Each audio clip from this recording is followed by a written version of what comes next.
Las medidas de coerción en el proceso penal peruano tenemos de dos tipos, y los cuales son medidas de coerción personal y medidas de coerción real. Empecemos con la medida de coerción personal. ¿Cuál es la finalidad? Es para la efectiva concurrencia del sujeto al proceso. Asimismo, para evitar que ésta pueda obstruir en la investigación a fin de recabar los elementos de convicción sin la maliciosa intervención del imputado.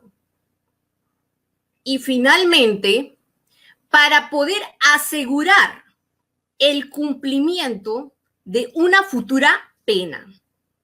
Esas serían, en principio, la finalidad, el porqué, la necesidad de pedir una medida de coerción personal. Ahora bien, ¿cuáles son esas medidas de coerción personal que están señaladas en el Código Procesal peruano? Tenemos la detención en flagrancia delictiva, la detención preliminar judicial, la prisión preventiva, la detención domiciliaria, la comparecencia y el impedimento de salida. Empecemos con la detención en flagrancia. ¿Cuándo se da la detención en flagrancia? Tenemos tres requisitos. En un inicio podemos señalar de que tenemos la flagrancia propiamente dicha, también está la cuasiflagrancia, pero también está la flagrancia presunta. ¿Y cuándo estaremos frente a una flagrancia propiamente dicha? Hay dos tipos que señala la norma y dice, se dará la flagrancia propiamente dicha cuando el sujeto es descubierto realizando el delito. Ahí estamos frente a una flagrancia propiamente dicha. Punto número 2. También estaremos frente a una flagrancia propiamente dicha cuando el sujeto acaba de realizar el delito y es descubierto. Entonces, dentro de la flagrancia propiamente dicha, tenemos dos presupuestos. Podemos señalar, por ejemplo, cuando un sujeto roba una cartera, sin embargo, es perseguido y capturado por un policía que ha observado el hecho. Entonces, de manera inmediata será detenido y estaremos frente a una flagrancia propiamente dicha. Pero también está la cuasiflagrancia. ¿Y cuándo estaremos frente a una cuasiflagrancia? La norma nos dice, también la doctrina, estaremos dentro de ese presupuesto cuando el sujeto es encontrado dentro de las 24 horas después de realizar el delito, pero identificado por el agraviado, o puede ser por el testigo, o por un medio visual, como por ejemplo un video. Por ejemplo, cuando el sujeto comete el delito de feminicidio contra su expareja, es captado por las cámaras y se da la fuga, pero es identificado y detenido dentro de las 24 horas. Ahí estaremos frente a la cuasiflagrancia. Y por último, tenemos la flagrancia presunta. La norma dice que el sujeto no ha sido visto cometiendo el delito, pero es encontrado dentro de las 24 horas, con instrumentos sospechosos relacionados al delito. Por ejemplo, cuando el sujeto es detenido y se encuentra dentro de sus pertenencias un teléfono celular robado dentro de las 24 horas. Ahí estaríamos frente a la flagrancia presunta. Y dentro de la detención en flagrancia delictiva, ¿cuánto es el plazo? La norma nos dice que en la actualidad es 48 horas. Eran 24 horas. Ello ha sido modificado y a la fecha, alguien que es detenido en flagrancia delictiva estará 48 horas. Teniendo en cuenta ello, habiendo aclarado en qué consiste la detención en flagrancia delictiva, vamos a pasar al segundo, que es la detención preliminar judicial. La detención preliminar judicial, ¿cuándo se da? ¿Cuáles son los requisitos que se debe de cumplir para que el juez pueda otorgar la detención preliminar judicial que lo debe requerir el Ministerio Público? Porque aquí sí tiene que requerirlo el Ministerio Público y quien tiene que otorgar es un juez. Y para ello se tiene que cumplir con los requisitos. No es que lo pide el Ministerio Público y el juez automáticamente declara fundada. Tiene que fundamentar su requerimiento. Mayormente, la detención preliminar judicial es requerido en los delitos de criminalidad organizada, porque según el Ministerio Público señala, para evitar de que pueda haber contacto entre los coinvestigados, ¿no? Para que no se pongan de acuerdo, para que no puedan obstruir, mientras ellos recaban los elementos de convicción, en vista que estamos en la etapa preliminar, los actos urgentes e inaplazables. Podría tener un propósito, tal vez, de poder requerir una prisión preventiva futura. Entonces, ¿cuáles son los requisitos para la detención preliminar judicial? La norma dice de que la detención preliminar judicial es excepcional y evidentemente también provisional, porque tiene un plazo corto. 7 días para casos comunes, 10 días en casos de criminalidad organizada y 15 días para casos de espionaje, terrorismo o tráfico ilícito de drogas. Entonces, siendo ello así, el Ministerio Público tiene que fundamentar cuál es la necesidad de pedir la detención preliminar judicial y evidentemente si esta es proporcional.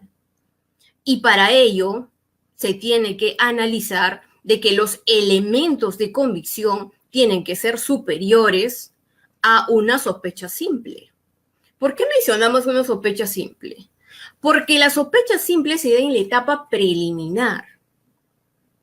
Mientras recabamos los elementos de convicción y que podemos pasar a la segunda etapa, que es la formalización de la investigación preparatoria, para ello se requiere una sospecha reveladora.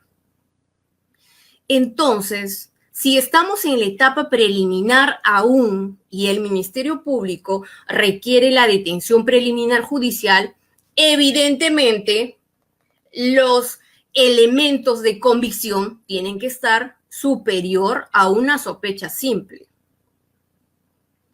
Además, la norma dice de que la pena debe ser superior a 4 años. O sea, no es para todos los tipos de delitos, es para ciertos casos. Y como dije, normalmente el Ministerio Público solicita en casos de criminalidad organizada. Ahora bien, la necesidad de requerir la detención preliminar judicial tiene que estar fundamentado por el Ministerio Público en su requerimiento cuando exista un peligro de obstaculización y peligro de fuga. Pero tiene que ser acreditada de que sí hay peligro de fuga y obstaculización. No es que al Ministerio Público dice podrían obstaculizar, podría fugarse y por eso voy a pedir la detención preliminar judicial, porque vamos a privarle de su libertad a una persona. Teniendo en cuenta ello, se debe acreditar de que este investigado no tiene tal vez arraigo domiciliario, familiar, laboral o que tal vez ha estado obstruyendo la investigación. Entonces, con justificación, podemos señalar de que sí hay la necesidad de poder pedir la detención preliminar judicial. Y evidentemente, la proporcionalidad tiene que estar relacionada también a la magnitud del daño. En este caso, cuando yo hablo de que el Ministerio Público normalmente solicita en delitos de criminalidad organizada, es porque estamos hablando de delitos que tienen penas altísimas. Por ejemplo, un sujeto detenido en flagrancia por el delito de feminicidio huye del centro de detención. Una vez que es nuevamente capturado, se ordena la detención preliminar judicial. Lo puede requerir el Ministerio Público. ¿Por qué? Porque es evidente, si ha sido detenido en flagrancia por haber cometido el delito de feminicidio, porque tal vez hay un video que ha captado en el mismo acto que estaba cometiendo el delito, entonces es inmediatamente detenido. Pero ¿qué pasa cuando él logra fugarse? Habiendo sido detenido en flagrancia, en ese caso puede solicitarse también la detención preliminar judicial. Y tenemos otro caso también. Cuando el detenido se ha fugado, pero ya de un centro de detención preliminar. En esa situación, la norma dice que también se puede requerir la detención preliminar judicial, porque es evidente, si se ha fugado, entonces se requiere pedir la detención preliminar, que obviamente es más días, el plazo es un poco más amplio que una detención en flagrancia. Les dije que la detención en flagrancia era máximo 48 horas. En cambio, la detención preliminar, tratándose, dependiendo del delito, ¿no? Por ejemplo, en casos comunes son 7 días. Si se trata de criminalidad organizada, ya son 10 días. Y si estamos hablando de tráfico ilícito de drogas, terrorismo, espionaje, son 15 días.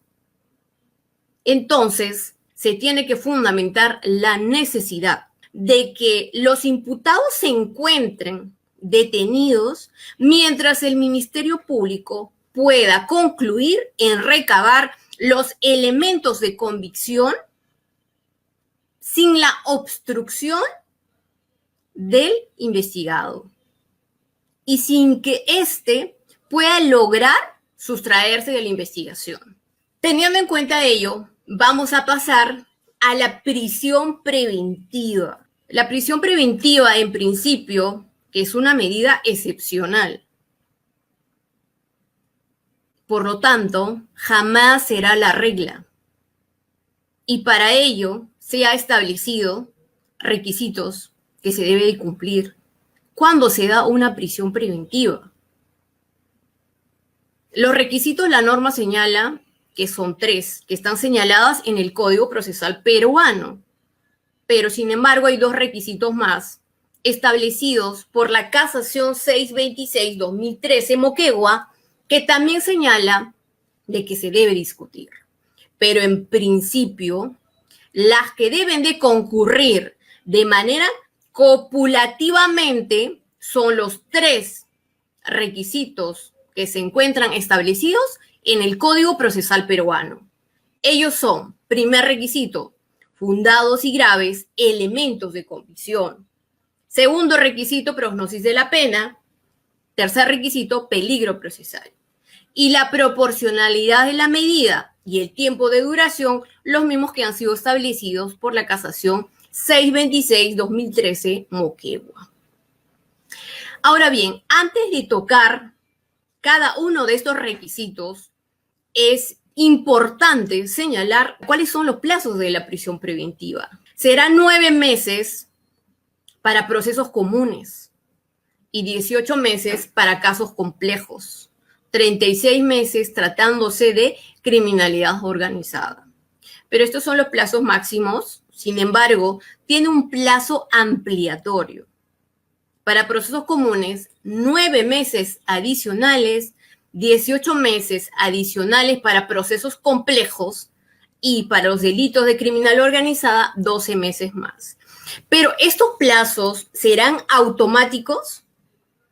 Si le dan el plazo máximo, por ejemplo, de 9 meses en un proceso común, una vez vencido este plazo, ¿el juez lo ampliará automáticamente a 9 meses más? No. Antes de que venza estos plazos establecidos, el Ministerio Público tiene que requerirlos, y no solo requerirlos, tiene que fundamentarlos el por qué la ampliación. Asimismo, el hecho de que estos plazos de 9 meses, 18 y 36, sean los máximos, no quiere decir de que voy a pedir prisión preventiva 9 meses para procesos comunes y 18 porque es proceso complejo. Puedo pedir 5 meses, tal vez para procesos comunes, 7 meses. Va a depender de la cantidad de elementos de convicción que me faltan por recabar y evidentemente de la complejidad de la investigación.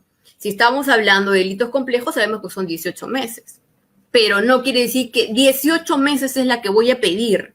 Se tiene que evaluar, el juez tiene que analizar si efectivamente se requiere los 18 meses o puede ser menos, tal vez 15 o 10. Dependerá del análisis y evidentemente del criterio y la razonabilidad para cada caso, pero esos son los plazos máximos. Ahora bien, pasemos al primer requisito de la prisión preventiva, fundados y graves elementos de convicción. Los fundados y graves elementos de convicción fueron establecidos en principio por la sentencia plenaria casatoria 1/2017. ¿Y qué decía esta casación? Señalaba de que los fundados y graves elementos de convicción, el primer requisito de la prisión preventiva debía estar a nivel de una sospecha grave. Pero resulta que en el año 2019 nace el acuerdo plenario 1/2019 y este acuerdo plenario modifica lo que señalaba la sentencia plenaria casatoria 1/2017 y dice, no, pues los fundados y graves elementos de convicción va a ser a nivel de sospecha fuerte o vehemente, dice. Al final podemos señalar que es casi lo mismo, grave, fuerte, vehemente. Entonces, ¿cómo lo entendemos los fundados y graves elementos de convicción? Pongamos un ejemplo. El Ministerio Público requiere prisión preventiva en un delito de violación sexual de menor de edad y tiene una pena de cadena perpetua, por lo que respecto a la gravedad del delito, hay que fundamentar los elementos de convicción que sean graves y fundados. Entonces, ¿cuáles serían esos elementos para este tipo de delito? Para que el Ministerio Público pueda requerir una prisión preventiva y se pueda cumplir con este primer requisito. Queremos cumplir el primer requisito. ¿Cuáles serían los elementos de convicción fundados y graves? A nivel de sospecha fuerte. En principio, se va a llevar la diligencia de la declaración en entrevista única de cámara Gesell y que esta declaración es consistente y sólida de la presunta agraviada. Y número 2, el examen psicológico concluye que la víctima tiene traumas relacionados al hecho ocurrido. Segundo elemento de convicción. Y el tercer elemento de convicción podría ser el certificado médico confirma que existen lesiones producto de haber sido víctima del delito imputado. Y la evaluación psicológica señala de que el imputado tendría antecedentes similares. Y para variar, tenemos testigos directos que habrían visto en el mismo instante que estaban ocurriendo los hechos. Teniendo en cuenta todo ello, aparentemente ya tenemos los fundados y graves elementos de convicción. Aparentemente lo digo ¿por qué? Porque ya que estamos en una audiencia de requerimiento de prisión preventiva, voy a privarle de su libertad a un investigado porque no es sentenciado, seguirán siendo inocentes hasta que la sentencia sea declarada consentida. Mientras tanto, seguimos frente a un inocente. Si le voy a privar antes de eso de su libertad, pues esto se tiene que someter a una contradicción. Y evidentemente el abogado tendrá que verificar si esa declaración en la entrevista única es, como dice el fiscal, ¿no?, de que es consistente y sólida y que no hay contradicciones en esa declaración, para que sean tomadas como válidas, como fundados y graves elementos de convicción. Asimismo, el examen psicológico que se le ha practicado a la víctima, pues también hay que evaluar como abogado de la parte de la defensa si efectivamente se ha respetado los protocolos establecidos para dicha diligencia y que no se han violado normas, ¿no?, para poder recabar ese elemento de convicción. Si ello es así, tal vez podemos seguir avanzando y pasar al certificado médico legista de igual manera. Teniendo en cuenta ello, si logramos de que se han respetado las normas y los protocolos para la recabación de cada uno de estos elementos de convicción, definitivamente hemos cumplido con acreditar el primer requisito, fundados y graves elementos de convicción. Teniendo en cuenta ello, ya podemos pasar al segundo presupuesto de la prisión preventiva. Pero antes de ello, cabe mencionar, ¿no?, es importante que señalemos el Acuerdo Plenario 2-2005. Asimismo, también señalar para los casos de criminalidad organizada. Para los delitos de criminalidad organizada, ¿qué nos dice el Acuerdo Plenario 1-2019? Necesitamos la sospecha a nivel sospecha grave, fuerte, vehemente o a nivel de sospecha suficiente, que corresponde a la etapa intermedia. El Acuerdo Plenario 1-2019 señala de que para los delitos de criminalidad organizada, respecto al primer requisito de la prisión preventiva, los fundados y graves elementos de convicción, solamente se necesita, dice, a nivel de sospecha suficiente, que es inferior que la sospecha fuerte. ¿Por qué? ¿Por qué será que en los delitos de criminalidad organizada el Acuerdo Plenario señala eso? Porque evidentemente investigar, acreditar, ¿no es cierto?, los fundados y graves elementos de convicción para un investigador en criminalidad organizada es compleja una investigación, no es tan sencilla. Son infinidad de delitos que se imputan en delitos de criminalidad organizada.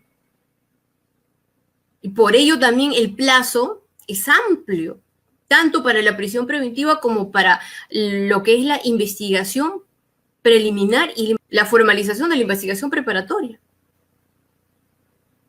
Teniendo en cuenta ello, también es importante señalar el Acuerdo Plenario 2-2005.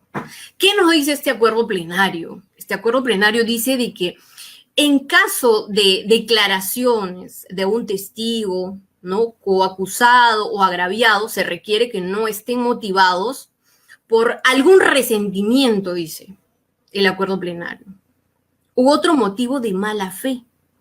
Así, en la declaración de un aspirante a colaborador eficaz debe existir sentencia. ¿Qué quiere decir cuando nos dice que debe existir sentencia? A ver, Pablo es un investigado. Quiere acogerse al proceso especial de colaboración eficaz. Él va a presentar su solicitud y presenta su solicitud y si es aceptada, seguirá siendo un aspirante a colaborador eficaz. Otorga o da su declaración ante el Ministerio Público. ¿Estaremos frente a un colaborador eficaz o seguimos ante un aspirante a colaborador eficaz? Seguimos ante un aspirante a colaborador eficaz. Entonces, ¿cuándo será colaborador eficaz? como dice la norma, con una sentencia. Y esa declaración que otorga el aspirante a colaborador eficaz tiene que someterse a una corroboración. Solo así tal vez podemos, ¿no?, hacerlo valer en la prisión preventiva de que efectivamente tenemos un elemento de convicción válido, porque caso contrario estaríamos simplemente frente a una declaración si no ha sido corroborado. Y entonces es colaborador eficaz con una sentencia. Y para que llegue a una sentencia, esa declaración que da el aspirante a colaborador eficaz tiene que ser debidamente corroborado, y si es que es sentenciado, entonces ahí se puede utilizar para poder presentarlo en un requerimiento de prisión preventiva. Muy bien, teniendo en cuenta ello, ahora vamos a pasar al segundo requisito de la prisión preventiva, que es la prognosis de la pena. La prognosis de la pena nos dice la norma de que la sanción a imponerse debe ser superior a 4 años de pena privativa de libertad. Quiere decir que es la pena probable que puede recibir el imputado como pena final, teniendo en cuenta ello para poder establecer esa pena probable que pueda recibir en una futura sentencia. Se tiene que considerar 3 factores. Primero, las circunstancias generales, atenuantes y agravantes que están establecidas en la norma. Las causales de disminución o agravación de la punición. Y evidentemente también la regla del artículo 45 del Código Procesal Penal y la formulación del derecho premial. Ello nos señala la norma. Ahora, como ejemplo, en el delito de violación sexual de menor de edad tiene una pena de cadena perpetua. Como anteriormente el fiscal pidió, ¿no?, en el ejemplo anterior, para poder sustentar y poder cumplir con el primer requisito de la prisión preventiva, ¿no?, señaló los elementos de convicción y hemos visto de que se cumplía. Y respecto al prognosis de la pena, como la pena es de cadena perpetua, evidentemente también cumple con el segundo requisito. Teniendo en cuenta ello, pasamos al tercer requisito de la prisión preventiva, que es el peligro procesal, que también es muy controvertido, muy discutido. ¿Por qué? Porque si bien es cierto, el Ministerio Público puede acreditar el primer elemento, el primer requisito, el segundo requisito, ¿no? Pero no solamente se necesita acreditar el primero y el segundo, se debe cumplir necesariamente también el tercer requisito. Y el tercer requisito nos habla respecto al peligro procesal. Y el peligro procesal se divide en peligro de fuga y peligro de obstaculización. Basta con que el Ministerio Público acredite de que hay peligro de fuga, entonces habrá cumplido también con el tercer requisito. O si se cumple con el peligro de obstaculización. ¿Y qué es lo que se analiza en el peligro de fuga? Los arraigos, el arraigo domiciliario, familiar y laboral. También la gravedad de la pena, la magnitud del daño causado y el comportamiento del imputado. Es importante que señalemos el acuerdo plenario 631 del 2015 Arequipa.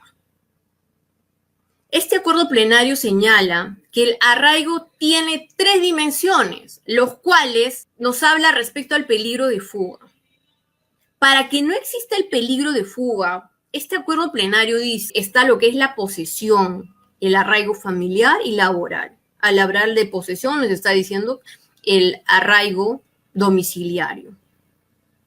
Si tiene familia, tiene hijos que mantener, pagar el colegio, la casa, es difícil de que pueda sustraerse de la investigación, abandonar todo ello no es tan sencillo. Ello hace de que va a asistir al proceso, de que no se va a fugar. Pero también es importante señalar la casación 1145-2018 nacional. ¿Qué establece? Nos habla respecto al arraigo laboral y el arraigo domiciliario. ¿Por qué? Porque habían criterios diferentes de diferentes cortes de nuestro país que señalaban de que si no tenías trabajo fijo y no estabas en planilla, definitivamente no tenías arraigo laboral.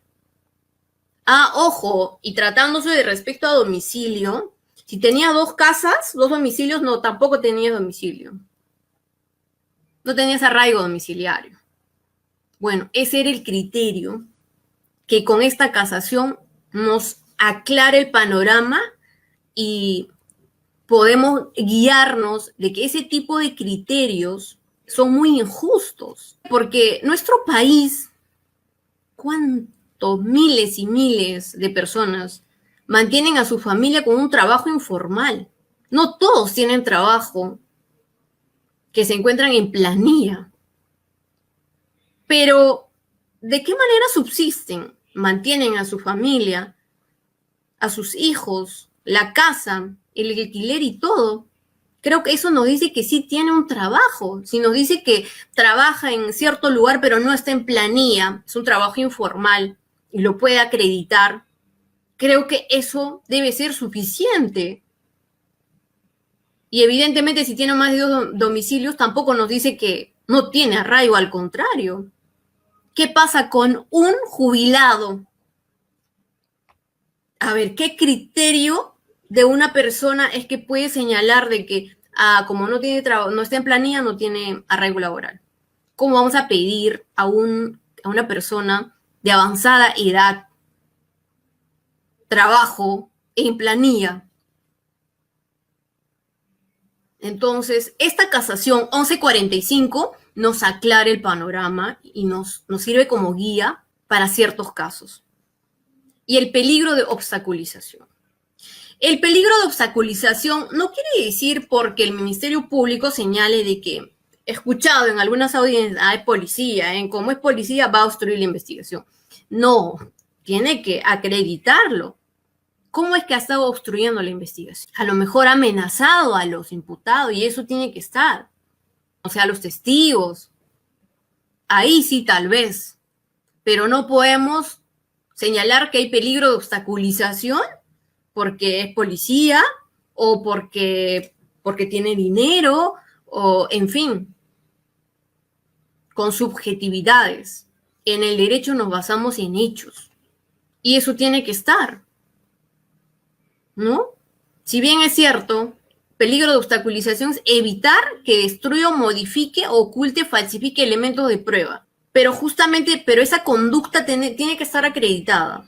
No ha estado colaborando con la investigación, pero ¿de qué manera ha estado obstruyendo? Asimismo, evitar que influya en testigos o peritos, informen falsamente o se comporten de manera desleal. Evitar que induzca también a testigos, ¿no? A realizar comportamientos obstruccionistas, ¿no? Entonces, eso también se debe acreditar.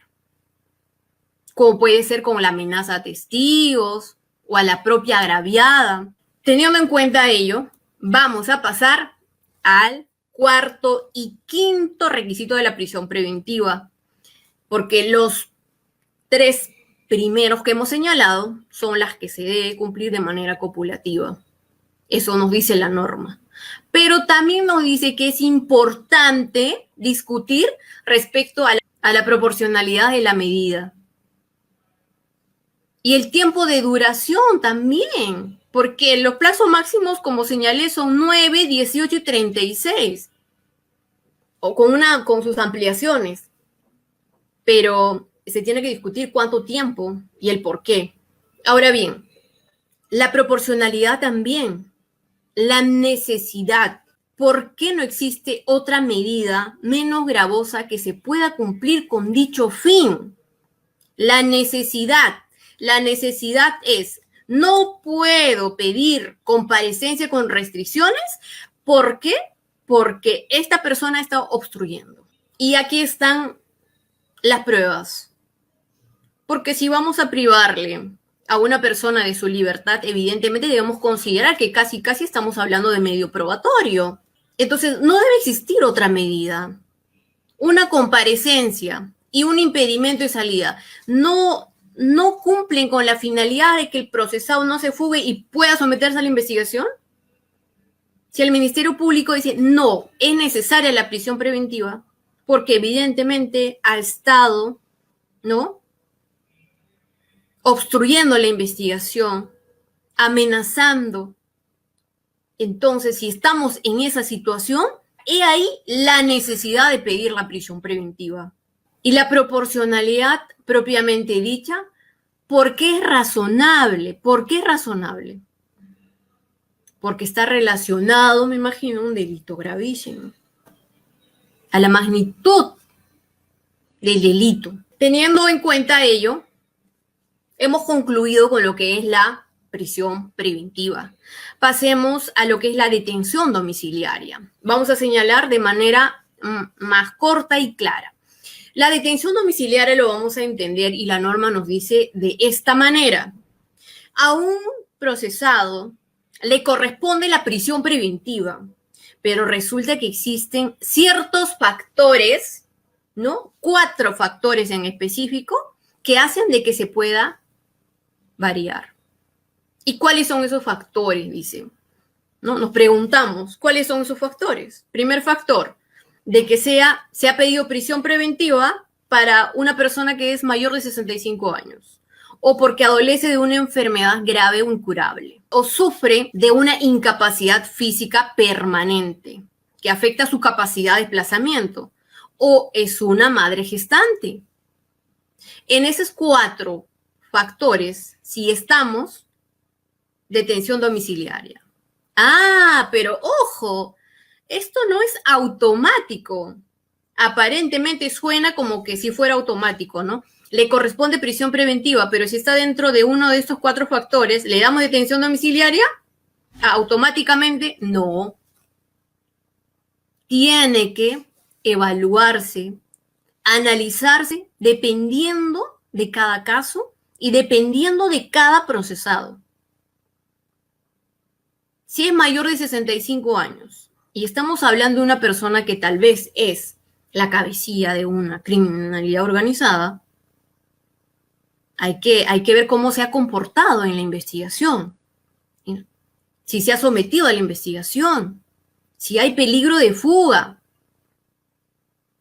También es importante analizar ello para ver si le variamos la prisión preventiva. Pese a que le corresponde la prisión preventiva, pero como adolece de una enfermedad grave e incurable, puede ser, por ejemplo, cáncer terminal, y tiene que estar constantemente en su quimioterapia, no lo sé, en el hospital. Creo que ahí es razonable, ¿no? Ahí sí, tal vez. Entonces va a depender de cada imputado. Por ejemplo, un sujeto imputado por el delito de homicidio calificado, que reúne todos los requisitos para la prisión preventiva, ¿no es cierto? Pero tiene cáncer terminal, como señalamos, el cual es considerada pues como una enfermedad grave e imposibilita su capacidad de desplazamiento. Entonces solicita la detención domiciliaria, solicita de que, pese a que le corresponde la prisión preventiva, y pide que le varíen a detención domiciliaria. En ese caso, tal vez el juez le puede conceder la detención domiciliaria. Muy bien, teniendo en cuenta ello, pasemos a la comparecencia. Tenemos 2 tipos de comparecencia. Comparecencia simple, comparecencia restringida. Es muy sencilla. En la comparecencia simple es que, por ejemplo, se da cuando el delito tiene una sanción leve, ¿no? O los actos de investigación son insuficientes. En ese caso, puede ser pasible de comparecencia simple. Pero, ¿cómo se diferencia de la comparecencia restrictiva? ¿Cuál es la diferencia? La diferencia es la comparecencia restrictiva el juez va a ordenar ciertas reglas que debe cumplir el imputado. En caso de que no cumpliera con estas reglas, será pasible de revocar. Evidentemente, las reglas que el juez dicte en este caso puede ser como la vigilancia constante, obligación de no alejarse de su localidad, prohibición de comunicarse con ciertas personas como testigos o imputados, y también el pago de una caución o fianza. Es un monto de dinero que se tiene que depositar. Y entonces, si de pronto te dicen, ¿no? Tienes que pagar de caución 50,000 soles y a lo mejor eso no te alcanza, no tienes esa cantidad de dinero. A lo mejor el juez ha evaluado muy mal, ¿no? Dependiendo de tus ingresos. Entonces, inmediatamente hay que interponer un recurso de apelación, ¿no? ¿Para qué? Para que nuevamente puedan reevaluar de que ese monto es imposible de cumplir. Y en caso de incumplimiento de estas reglas, evidentemente se puede dar una prisión preventiva. Y a requerimiento, por supuesto, porque es un requisito de procedibilidad, de que el Ministerio Público lo requiera al juez y que el juez ponga en conocimiento como una advertencia al imputado con comparecencia restrictiva que haya violado alguna de estas reglas, con la finalidad de que en la próxima que vuelva a pedir el Ministerio Público se revoque la comparecencia restrictiva a una de prisión preventiva. También debemos tocar la comparecencia y vigilancia electrónica. Esto es algo nuevo, que lamentablemente a la fecha me parece que no está funcionando, a mi parecer, porque en un inicio la vigilancia electrónica, el costo iba a ser a cargo de los procesados o de los sentenciados. Sin embargo, lamentablemente tiene un costo, se tenía que pagar una mensualidad. Evidentemente es difícil de cumplir. Teniendo en cuenta ello, pues el Decreto Supremo 012-2020 modifica el Decreto Legislativo 1322 y señala de que ya no va a ser a cargo de los procesados sentenciados el costo, sino sería a cargo del Estado. Pero ello todavía me parece que a la fecha no está funcionando, ¿no? Son pocos casos a los que se le ha otorgado la comparecencia con vigilancia electrónica o detención domiciliaria con vigilancia electrónica, ¿no? Teniendo en cuenta ello, veremos qué es lo que sucede posteriormente con esta medida. Y finalmente, el impedimento de salida. El impedimento de salida tiene algunos requisitos. La norma señala que el delito cuya pena sea también mayor a 3 años y que haya un cierto peligro de fuga.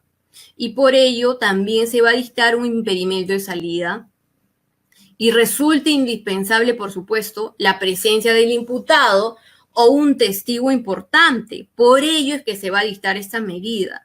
Pero la diferencia está de que para los imputados es un plazo diferente y para los testigos es otro plazo.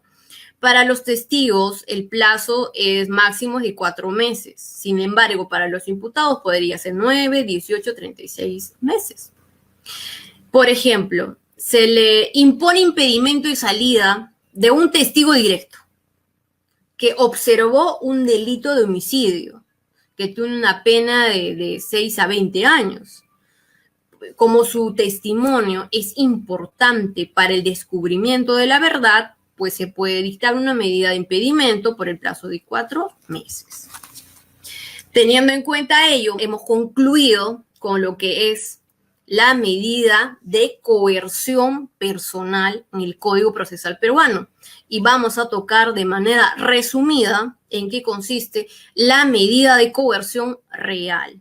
La medida de coerción real, dentro de ello se encuentra el embargo, la inhibición y la incautación.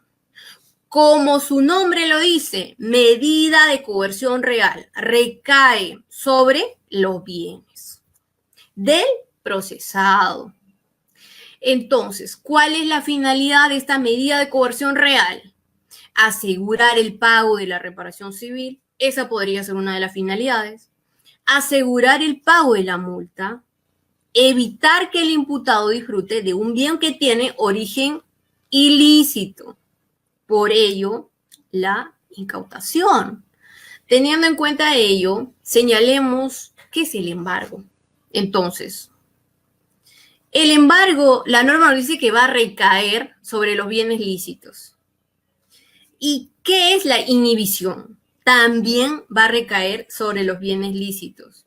La diferencia está de que recae sobre un bien disponible cuando se trate de embargo y cuando se trate de inhibición, en este caso no. Respecto a lo que es el embargo, inhibición, estos bienes también tienen que estar inscritos en los registros públicos.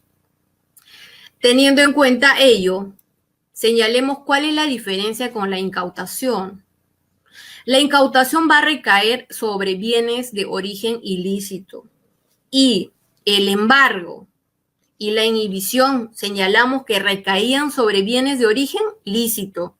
En incautación va a recaer sobre bienes ilícitos. Incautación sobre los instrumentos con que se hubiera ejecutado el delito, los objetos del delito cuando no corresponda su entrega o devolución, los efectos del delito o cualesquiera sean las transformaciones que estos hubieran podido experimentar. Se convierte posteriormente en decomiso. ¿Cuándo se convierte en decomiso? Los bienes incautados. Cuando el juez emite una sentencia y a través de esta sentencia, va a pasar a la titularidad del Estado. Todos los bienes que han sido incautados de origen ilícito. Entonces, la incautación es de manera provisional. Exacto. De manera provisional vamos a realizar la incautación. Por eso es que también existen, ¿no es cierto?, donde está el reexamen de incautación, cuando dice que se han equivocado, que no procede de un origen ilícito o que no corresponde al imputado, en fin. Entonces presentan una solicitud de reexamen para que nuevamente se pueda revisar y se declare fundada su pedido o infundada posterior a la incautación de un bien. Entonces, ¿incautación y decomiso son lo mismo? No. Incautación provisional, decomiso con una sentencia, ya cuando pase a la titularidad del Estado. Muy bien, teniendo en cuenta ello, hemos concluido con las medidas de coerción en el proceso penal peruano.